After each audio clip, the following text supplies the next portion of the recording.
যখন আমরা জীবনে কোনো লক্ষ্যের দিকে অগ্রসর হই তখন অনেক সংখ্যক লোক আমাদের পরামর্শ দেন যে আপনি এটা করুন, আপনার সেটা করা উচিত, আপনার ওই আদর্শ ব্যক্তিরই মতো ওই পথেই চলা উচিত।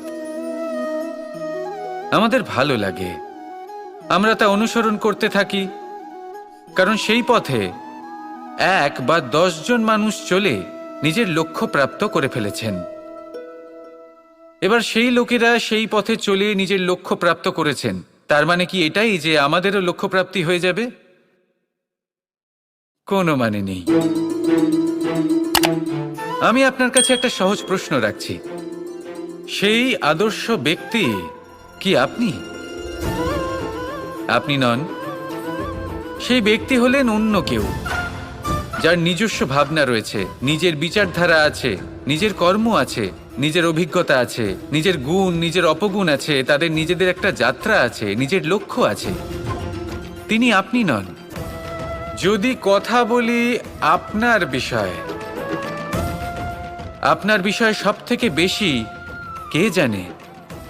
আপনার যাত্রা, আপনার লক্ষ্যের বিষয়, আপনার ভাবনা চিন্তা, আপনার বিচারধারা, আপনার কর্মের বিষয়, আপনার কামনার বিষয়, আপনার অভিজ্ঞতার বিষয়,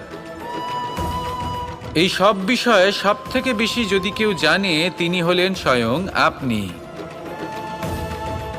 তাই নিজের জীবনে কোনো পথ নির্বাচন করবেন আর কিভাবে সামনে এগোবেন, এই নির্বাচনও শ্রেষ্ঠ হবে যদি সেটা আপনি নিজেই করেন। আপনি আপনার জীবনকে নিরীক্ষণ করুন, বুঝুন, আর নিজের লক্ষ্য গিয়ে প্রাপ্ত করে ফেলুন। সমাজের সামনে এমন একটা উদাহরণ আপনি প্রস্তুত করুন যাতে ভিড় আপনার পথে চলতে তৎপর হয়ে ওঠে। আসুন আর আমার সাথে ভালোবেসে বলুন, রাধা রাধা। কখনো ঘোড়া আর তার ঘোড়সওয়ারিকে দেখেছেন? ঘোড়ার ডান এবং বাম দিকে যেন একটা পর্দা লাগানো থাকে। তার কারণ কি? যাতে ঘোড়া অন্য কোনো দিকে দেখতে না পায়, শুধুমাত্র সামনে দেখে আর সেই দিকেই এগোতে থাকে। বলতে গেলে এটা খুব সাধারণ ব্যাপার, কিন্তু এর পেছনে খুব বড় এক বিজ্ঞান লুকিয়ে রয়েছে। আপনি যদি জীবনে নিজের লক্ষ্যে পৌঁছতে চান তাহলে আপনাকে এদিক ওদিক তাকানো বন্ধ করতে হবে, শুধু সামনে নিজের লক্ষ্যের দিকে তাকিয়ে থাকতে হবে।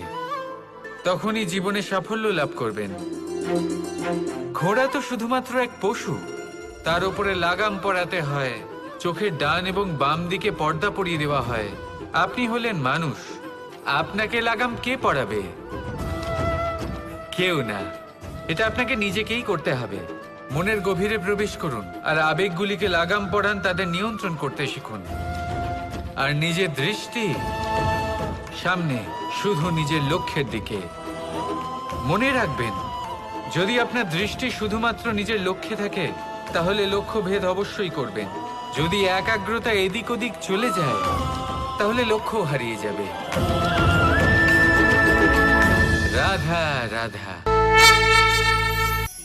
মানুষের জীবনে 2 ধরনের আবেগ থাকে যা চিরকাল তার সাথে বসবাস করে।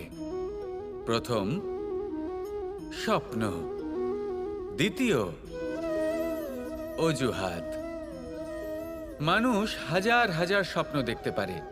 আমাকে এই কাজ করতে হবে, আমাকে ওখানে ঘুরতে যেতে হবে, আমায় জীবনে এই অসম্ভব কাজ বাস্তবায়িত করে দেখাতে হবে, আদি ইত্যাদি। এবার ঠিক যেমন স্বপ্ন দেখেন সেইভাবে অজুহাতও খুঁজে নিয়ে আসেন। আমি এই স্বপ্ন পূরণ করতে পারলাম না, কারণ আমাকে কেউ সাহায্যই করল না, কারণ আমি দুর্বল হয়ে পড়েছিলাম, কারণ আমার কাছে সময়ই ছিল না, আদি ইত্যাদি। এবার সাফল্য এবং অসফলতার মাঝখানে এই ধরনের সংঘর্ষ হতে থাকে। সাফল্য তখন লাভ করা সম্ভব যখন আপনার স্বপ্ন আপনার অজুহাতের থেকে অনেক বড় হয়, আর অসফলতা তখন পাবেন যখন আপনার অজুহাত আপনার স্বপ্নের থেকে অনেক বড় হয়। আপনি যদি সাফল্য লাভ করতে চান তাহলে চেষ্টা করতে থাকুন, পরিশ্রম করুন। যদি অসফল হন তাহলে ভয়ভীত হওয়ার কোনো প্রয়োজন নেই। নিজের ভুল বুঝুন, তাকে শুধরে নিন, আবার চেষ্টা করুন। কিন্তু যদি নিজের জীবনে অজুহাত নিয়ে আসেন তখন স্বপ্ন কখনো পূরণ হবে না। আসুন আমার সাথে ভালোবেসে বলুন, রাধা রাধা। আমরা সকলে চাই আমাদের জীবনে সাফল্য আসুক। আমরা চাই যে এই সংসারে আমাদের খ্যাতি ছড়িয়ে পড়ুক। আমরা চাই যেন আমরা আলোচিত হই। কিন্তু শুধু চাইলেই কি যায় আসে? যদি এই সংসারে আলোচিত হতে হয় তাহলে পরিচিত হতে হবে পরিশ্রমের দ্বারা। যতক্ষণ না আপনারা পরিশ্রমের সাথে পরিচিত হবেন, সাফল্যের সাথে পরিচিত হবেন না। সংঘর্ষ করতে হবে প্রতিদিন, প্রতি বছর। জীবনের সব পরিস্থিতিতেই হয়তো নতুন নতুন বাধা আসবে, নতুন নতুন বিঘ্ন ঘটবে। কিন্তু এটা আবশ্যক নয় যে সমস্ত বিঘ্ন বিনাশের জন্য আসবে। কিছু বিঘ্ন আপনার পথ প্রশস্ত করার জন্য আসবে, আপনার পথ পরিষ্কার করার জন্য আসবে। যদি আপনাকে উদাহরণ দিই, যখন বন্যা আসে, বাড়ি ঘর ভেসে যায়, তখন আমরা হতাশ হয়ে পড়ি, আমরা দুঃখী হয়ে পড়ি। কিন্তু সেই বন্যাই আমাদের সেই ধরিত্রীকে এত উর্বর করে তোলে যে সেই উর্বর অংশ কাজে লাগিয়ে আমরা সেরকম আরো 10টা বাড়ি বানাতে পারি। তাহলে ধন্যাত্মক থাকুন আর যে কোনো সংঘর্ষের জন্য প্রস্তুত থাকুন। জীবনে অনেক দূর যেতে পারবেন। তাহলে আসুন আমার সাথে ভালোবেসে বলুন, রাধা রাধা। মানুষ সত্যের সাথে অবগত হবার জন্য ব্যাকুল হয়ে থাকে, চিরকাল চেষ্টা করতে থাকে। জন্ম থেকেই তার মনে এই ইচ্ছে জাগ্রত হয় সত্যিটা কি সেটা জানতে। এবার এই ইচ্ছে এটা পূর্ণ কিভাবে করা যেতে পারে? কারণ মনে হয় যে জ্ঞান অর্জন করলেই এই ইচ্ছে পূর্ণ হতে পারে। তাই কেউ কেউ জ্ঞানের পেছনে ছুটতে থাকেন। কেউ এটা ভাবেন যে এই ইচ্ছে পূর্ণ করা যেতে পারে ধন আর শক্তির দ্বারা, তাই তারা ধন আর শক্তি প্রাপ্ত করতে চান। কেউ আবার ভাবেন যে অন্তরের মন্থন দ্বারা এটা সম্ভব হতে পারে। এবার এটাও সত্যি যে মন্থন করলে অমৃত লাভও সম্ভব হতে পারে, কিন্তু তার জন্য এই মন্থন করার জন্য একটা উচিত দিকে অগ্রসর হওয়া প্রয়োজনীয়। উচিত সংযমের দ্বারা সামনে এগোতে হবে, আর কোনো আশা না করে সামনে এগিয়ে যেতে হবে, তবেই এটা সম্ভব হতে পারে। একটা বাদ্যযন্ত্রের কথা ভেবে দেখা যাক। তার থেকে সুর তখনই নির্গত হয় যখন তার তারগুলি ঠিক করে বাঁধা হয়। যদি বেশি বেঁধে ফেলা হয় তাহলে তার ছিঁড়ে যেতে পারে, আর যদি ঢিলে থেকে যায় তাহলে তার থেকে উচিত সুর নির্গত হবে না।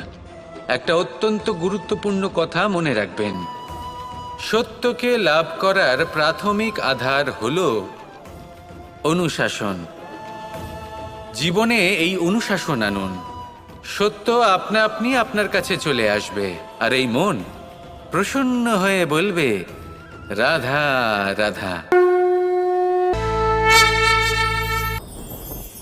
আমার জীবনে পরিচয় হয়েছে অনেক ব্যক্তির সাথে, ভিন্ন ভিন্ন ধরনের মানুষ।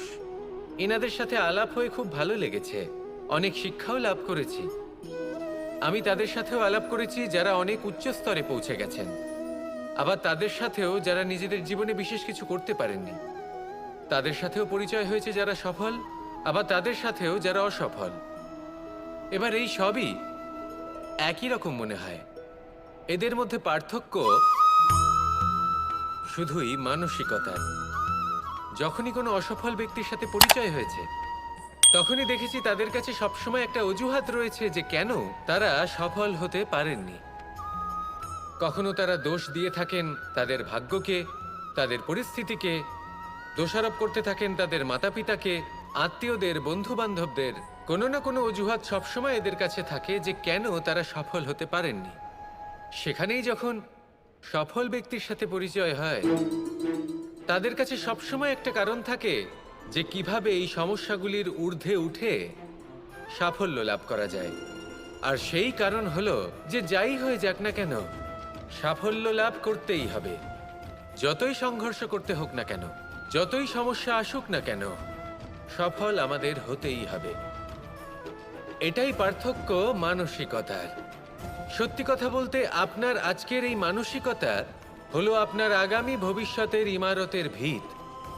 এই মানসিকতা যতটা প্রবল হবে, যতটা শুভ হবে, আপনার ভবিষ্যৎ ততটাই বিশাল এবং সুন্দর হবে। তাহলে সমস্যার উপর নয়, সাফল্যের উপর মনোযোগ কেন্দ্রীভূত করুন, জীবনে এগোতে থাকুন, আর আমার সাথে ভালোবেসে বলুন, রাধা রাধা। সমস্যা, কঠিন সময়, সংকট, বিপদ কার জীবনে নেই? প্রত্যেকের জীবনে আছে। কিন্তু আমাকে একটা কথা বলুন, যদি নৌকায় ঢেউকে ভয় পেতে শুরু করে তাহলে সাগর পার করবে কে? কখনো কোনো ছোট্ট পিঁপড়েকে দেখেছেন, যে আকারে হয়তো ছোট হতে পারে কিন্তু বড় শিক্ষা দিয়ে যায়? কিন্তু আমরা শিখি না। এবার দেখুন একটা পিঁপড়েকে, যে ভোজনের খোঁজে বাইরে বের হয়, একটা ছোট্ট দানা তুলে নেয়। ছোট দানা তোলে কারণ তার থেকে বেশি সে তুলতেই পারবে না। সে দানা নিয়ে চলতে শুরু করে, কোনো দেওয়ালে উঠে পড়ে, আবার পড়েও যায়। সেই দানা দূরে কোথাও একটা পড়ে যায়, তা আবার খোঁজে, তুলে নেয়, আবার চলতে থাকে।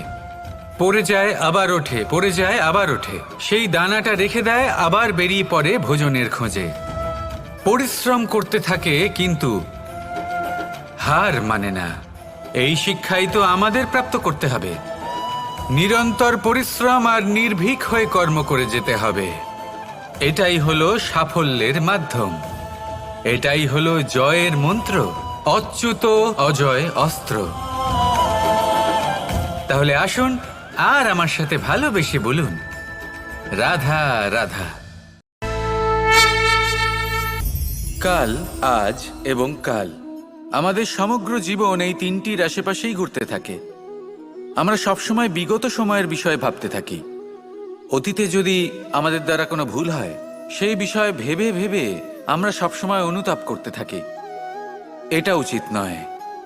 দেখুন, অতীতের থেকে শিক্ষা লাভ করা অত্যন্ত আবশ্যক, কিন্তু সেই ভুল যাতে আবার না হয় সেই কাজটা কিন্তু আপনাকে বর্তমানেই করতে হবে, তাই না? দ্বিতীয় কথা, আমরা সবসময় ভাবি আগামী দিনের বিষয়ে, ভবিষ্যতের বিষয়ে। আমরা ভাবি যে কাল করে নেব, আজ এই কাজ করতে পারছি না, কোনো ব্যাপার নয়, কাল করে নেব। আজ কাজটা শুরু করতেই পারলাম না, কোনো ব্যাপার নয়, কাল করে নেব। আজকের দিনটাই ভালো ছিল না, কোনো ব্যাপার নয়, সেটা কাল করে নেব। ব্যাপারটা বুঝুন, আপনি নিজের সময় নষ্ট করছেন। দেখুন, এই যে কাল, তা কখনোই আপনার হাতে আসবে না। তাই যে কাজ করতে চান সেটা আজকেই করুন, অন্তত শুরুটা করুন। কারণ এই আগামী সময়, তা সবসময় আপনার থেকে এক কদম আগে থাকবে, একদিন এগিয়ে থাকবে। জানেন কেন? কারণ এই কাল আপনার জন্য অপেক্ষা করবে না, সেই জন্য আপনিও এর জন্য অপেক্ষা করবেন না। যা করার তা আজকেই শুরু করুন। কারণ যে বর্তমানে নিজের ভিত স্থাপন করেন না, ভবিষ্যৎকালে তার সুন্দর শক্তিশালী ভবন কখনো নির্মাণই হয় না। আসুন আর আমার সাথে ভালোবেসে বলুন, রাধা রাধা।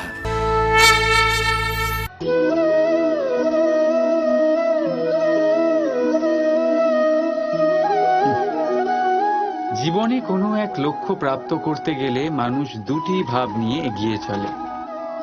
প্রথম, নিজের লক্ষ্যে পৌঁছানোর নিশ্চয়তা, আর দ্বিতীয়, নিজের লক্ষ্যে পৌঁছানোর পথ। সবাই এটাই করেন, কিন্তু সবাই নিজের লক্ষ্যে পৌঁছতে পারেন না। কেন? কারণ লক্ষ্যে যখন পৌঁছানো যায় না, মানুষকে কিছু বদলাতে হয়। কেউ নিজের নিশ্চয় লক্ষ্য বদলে ফেলেন, কেউ নিজের পথ। যারা নানান পথে চেষ্টা করতে থাকেন তারা সফল হয়েই যান, কিন্তু নিজের নিশ্চয় লক্ষ্য যারা বদলান, সাফল্যের স্বাদ তারা কখনোই পান না। তাই নিজের নিশ্চয় লক্ষ্য কখনো বদলাবেন না, কারণ নিশ্চয় লক্ষ্য হারালে পূর্ণিমার রাতেও চন্দ্রগ্রহণ দেখা যায়। নিজের নিশ্চয় লক্ষ্য বজায় রাখুন, আপনি সাফল্য অবশ্যই পাবেন। রাধা রাধা। ভগবান আর ভক্ত যখন এক আকার হয়ে যায়, যখন ভক্ত তার ভগবানের প্রতি এবং নিজের জীবনের উদ্দেশ্যের প্রতি সম্পূর্ণরূপে সমর্পিত হয়, তখন জন্ম নেয় ভক্তি। এই সংসারের সমস্ত আশা হয়তো আপনার সঙ্গ ত্যাগ করে দিতে পারে, তখনও ভক্তি সাথে থাকবে। ভক্ত আর ভগবান যখন এক আকার হয়ে যায়, তাদের মধ্যে কোনো পার্থক্য থাকে না। তারা এক হয়ে যায়, এক ব্যক্তিত্ব, এক অস্তিত্ব। সেই জন্য কখনো জীবনে যে কোনো রূপেই, যে কোনো প্রকারেই, যে কোনো ঈশ্বরকে মান্য করুন। মনের মধ্যে শ্রদ্ধা ভাব জাগ্রত করুন, মনে ভক্তি ভাব জাগ্রত করুন।